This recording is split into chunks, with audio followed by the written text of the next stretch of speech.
मैं अक्सर सोचा करता हूं, मैं टू बी वेरी ऑनेस्ट, मुझे बताते हुए शर्म भी नहीं आती, टू बी वेरी ऑनेस्ट, मैं जनरल मुशर्रफ का बहुत सारी वजूहात की बिना पर फ़ैन हूं, आज तक मैं फ़ैन हूं। लेकिन मैं ये सोचता हूं कि अगर ये 12 जनरल मुशर्रफ की फरमाइश पे हुआ, कराची के शहरियों ने उस रोज़ 50 लाशें देखे, 50 जनाजे उठाए, 50 घर परिवार अपने मुताल्लिकीन से महरूम हुए, दिन भर एम्बुलेंसेस दौड़ती रहीं, मगर आखिर में क्या हुआ? आई लव देम, होलसेल में जूता खा रहे हैं, अल्लाह का शुक्र है, सुम्मा अल्हम्दुलिल्लाह। इसी आदमी को अपना मेयर कह करके ज्यादा नहीं 4 साल से ढूंढ रहे हैं। ये वो आदमी है जो 30 से ज्यादा मुकदमात जेल से भुगतता रहा, जेल से सारे मुकदमात में इसकी जमानत हो गई यार सानू की। 12 मई के मुकदमे से भी इस शख्स ने बरात ली। यह मामला इसकी मेयरशिप के हुसूल में रुकावट खड़ी ना कर सका, और ये अहले कराची जो तहजीब व तमद्दुन के दाई और लखनवी तहजीब के मामे बनते हैं, जो कहते हैं कि हमने तुम्हें जीना सिखाया, हमने तुम्हें ओढ़ना पहनना सिखाया, इनकी जरा इंटेलेक्चुअलता देखिए आप। इन्होंने इसी एक इफरीत को अपना मेयर बना करके उसके कांधों पर स्टार्स लगा दिए। सलाम अहले कराची, अल्लाह ताला की जात से कवी उम्मीद है इंशाअल्लाह ताला के मरने वाले अल्लाह ताला की अदालत में इंसाफ होता देखेंगे। ताहम इस मामले में दिल जिस बात पर बाग बाग खुद को महसूस करता है वो ये कि अल्लाह का शुक्र है, सुम्मा अल्हम्दुलिल्लाह, सुम्मा अल्हम्दुलिल्लाह, सुम्मा अल्हम्दुलिल्लाह। आज पाकिस्तान में मुअज़्ज़िज़ अदलिया एहसान आज़ाद है। या रब्बे काबा तेरा एहसान, या नबी मोहतरम आपका सदका कि आज हमारी अदलिया भी आज़ाद है।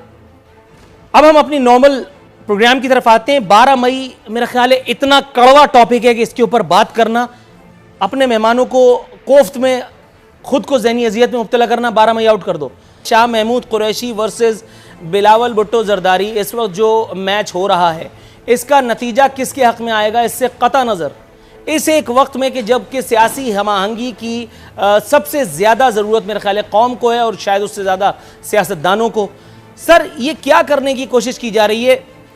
वज़ीर ख़ारजा जो हैं वो जलाल दिखा रहे हैं, जबकि उनकी तबीयत में जलाल पाया नहीं जाता, जहाँ तक मैं जानता हूँ। हो सकता है मैं गलत सोच रहा हूँ। यानी 180 डिग्री का गालिबन ये यू टर्न है। बाकायदा प्यार मोहब्बत के गीत गाने ही रह गए। ये मोहब्बतों का, सियासी मोहब्बतों का डुइट जो गाया जा रहा है नून लीग की तरफ से फॉर पाकिस्तान पीपल्स पार्टी, ये देखकर आदमी जानमाज बिछाए 2 रकात नफिल दाग दे या क्या करे? सर कल ख्वाजा आसिफ साहब ने जो है वो बिलावल साहब का शुक्रिया अदा किया, सिंध हुकूमत की नज़र उतारी, आमन्ना सदकना किया। आज राजा ज़फ़रुल्लाह साहब कह रहे हैं कि जी सिंध हुकूमत को काम करने से रोका गया। सर हैरान हूँ, दिल को रोऊँ कि पीटूँ जिगर को मैं। सवाल पूछा जाए या ना पूछा जाए, लेकिन पीपल्स पार्टी वो काम जो फ़राइज़ में शामिल हैं वो ज़रूर गिनवा देती है। गिनवाने भी चाहिए क्योंकि हुकूमत ने आवाम की फलाह बहबूद के लिए अगर काम किया है तो ठीक है।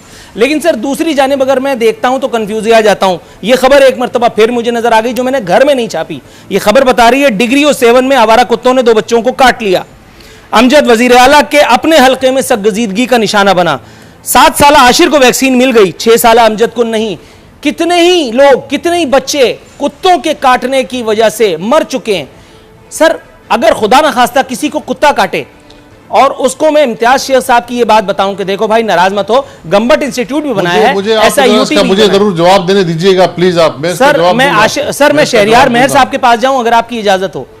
शहरियार मेहर साहब आप जाएं, लेकिन ये जो आपने बात की है तो उस पे मैं जरूर उस पे ये जो रिस्पॉन्ड करना जो आप कह रहे हैं, हम कोरोना पर सियासत नहीं करना चाह रहे थे और ना आज कर रहे हैं। हमारे कैद नवाज साहब का भी यही हुक्म और यही डायरेक्शन है। शबाशी साहब अल्हम्दुलिल्लाह बैठकर काम कर रहे हैं। हमने एपीसी की बात की और जब इमरान खान साहब एपीसी में तशरीफ लाते हैं, अपना खुतबा फरमाते हैं और चले जाते हैं। उनके पास ना तो कोरोना इशू पर वक्त है, ना वो कश्मीर काज के लिए उनके पास वक्त है, और ना ही कौमी इशूज के पर उनके पास वक्त है।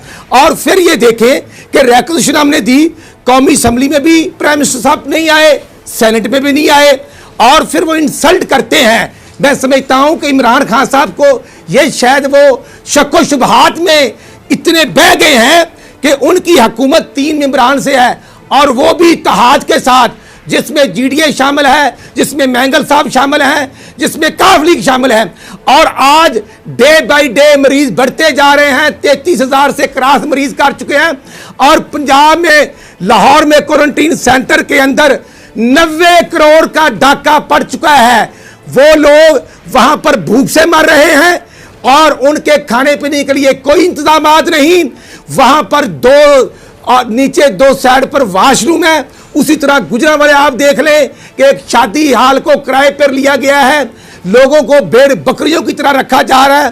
पंजाब में डॉक्टर के पास पीपीई किट्स नहीं है और जो डायग्नोज वाली किट्स प्रोवाइड करनी है वो भी नहीं दे रहे।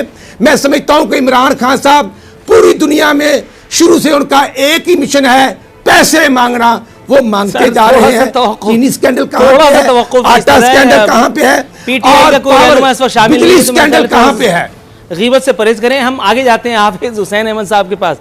हाफिज साहब, सर इस वक्त जिस तरह मेरे भाई ने बताया कि इस वक्त तो हमारी मौजूदा हुकूमत जनाब इमरान खान साहब की जो है वो भी मेंगल साहब और उसके साथ साथ MQM और कुछ हमारे काफ लीग के चौधरी बिरादरान के बलबोते पे खड़ी है, तो इसलिए इनको लिए मुश्किल है कि वो कोई ऐसी बात करे।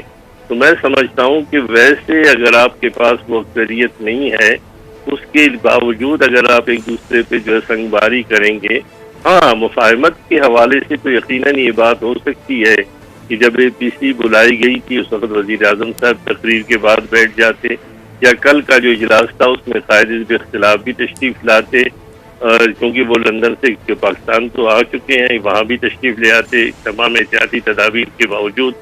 हाथ तो वो पहले भी नहीं मिलाते थे, अब तो वैसे डॉक्टरों ने मना कर दिया एक दूसरे से हाथ मिलाने के लिए। तो इसलिए तो मैं समझता हूँ दूर दूर रहकर भी उन मामलात को हल किया जा सकता था। 18वीं तरमीम के होते हुए जो इस वक्त विफाक और सूबों के दरमियान जो सोकनापन और जो कशमकश है, तो आप अंदाज़ा लगाएं कि इसके बाद क्या होगा। इसलिए मैं समझता हूँ कि एक छोटे सूबे में होने के हवाले से कि 18वीं तरमीम में भी अगर कोई ऐसी बातें हैं जो मुश्तरका मफादात के हवाले से हो, या विफाक में जो हुकूमत है उनके लिए मसाइल मुश्किलात हों, क्योंकि हो सकता है कि कल पीपल्स पार्टी किसी और पार्टी जो छोटे सूबों से ताल्लुक़ रखते हो, कल उनकी विफाक में हुकूमत हो तो उनके लिए मसाइल हो। ये मामलात उस वक्त हो सकते हैं जब आप एक दूसरे का एहतराम करेंगे, शीर व शक्कर रहेंगे और एक दूसरे को समझाकर और साथ लेकर चलने की बात करेंगे, तो तब कहीं जाकर वो सूरत हाल पैदा हो सकती है। अलबत्ता मुस्लिम लीग नून के हवाले से वो बताएंगे। मुझे तो वहाँ ये बात समझ आ रही है कि शायद 18वीं तरमीम के हवाले से नून लीग का वो स्टांस नहीं है, वो उनका मौक़िफ़ नहीं है जो हमारे पीपल्स पार्टी के दोस्तों का है। बहरहाल मैं समझता हूँ कि इस वक्त ये बेवक्त की रागनी होगी। बेवक्त की रागनी, गॉट योर पॉइंट सर। थोड़ा सा तवक्कुफ की इस्तदा के साथ मैं स्ट्रेट वे जाऊंगा इम्तियाज शेख साहब के पास। इम्तियाज शेख साहब, सर सवाल मेरा आपसे कुछ मुख्तलिफ है। सवाल ज़रा पुराना है, वक़ूआ ज़रा पुराना है, लेकिन चूंकि आप इस वक्त दस्तयाब हुए हैं, उन दिनों में आपसे मुलाकात नहीं हो पाई।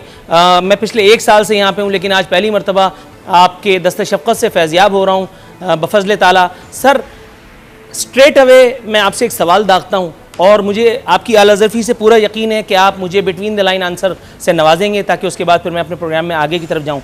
सर एक हाईली डेकोरेटेड ऑफिसर, एक PSP ऑफिसर, सिंध के 2 वज़रा बशमूल आपके इंतहाई संगीन नौइयत के इल्ज़ामात दागता है, अपनी रिपोर्ट में फाइल करता है। वो लिखता है कि आपके कच्चे के डाकुओं से ताल्लुकात हैं, आप पता नहीं क्या करते हैं और क्या करते हैं, और सईद गनी साहब जो है वो मनशियात फरोश और पता नहीं क्या क्या वो सब उन्होंने लिखा। जनाब मन पूछना यह था कि ये एक ऐसा अफसर था कि जिसकी अहलियत पर उसके आला अफसरान भी उंगली नहीं उठा सके। ये वो अफसर था कि जिसको सुप्रीम कोर्ट ऑफ पाकिस्तान ने राव अनवार केस का इन्वेस्टिगेटिव ऑफिसर लगाया। उसने आपको डाकुओं का सरपरस्त बताया, उसने सईद गनी साहब को मनशियात फरोशों से पता नहीं क्या क्या वो मामलात थे वो किया। सुप्रीम कोर्ट ऑफ पाकिस्तान की डायरेक्टिव्स थी कि यहां इन इल्जामात की तहकीकात के लिए बाकायदा एक JIT फॉर्म की जाए। सिंध सरकार ने अपनी इख्तियार को लागू करते हुए, अदालती अहकामात की धज्जियां उड़ाते हुए, बजाय JIT बनाने के एक महकमा जाती इंक्वायरी शुरू करा दी, यानी इंक्वायरी दर इंक्वायरी। वो इल्जामात जो ऑथेंटिकेट किए जाने मकसूद थे सिंध सरकार को, वो काम शुरू करा दिया गया। सर एक पुलिस अफसर उसके इल्जामात, उसकी रिपोर्ट, अदालती फैसला, जीआईटी बनाने का हुक्म आपका ना मानना, यह बजाते खुद किया है, इस पर तबसरा आप ही पर छोड़ता हूं।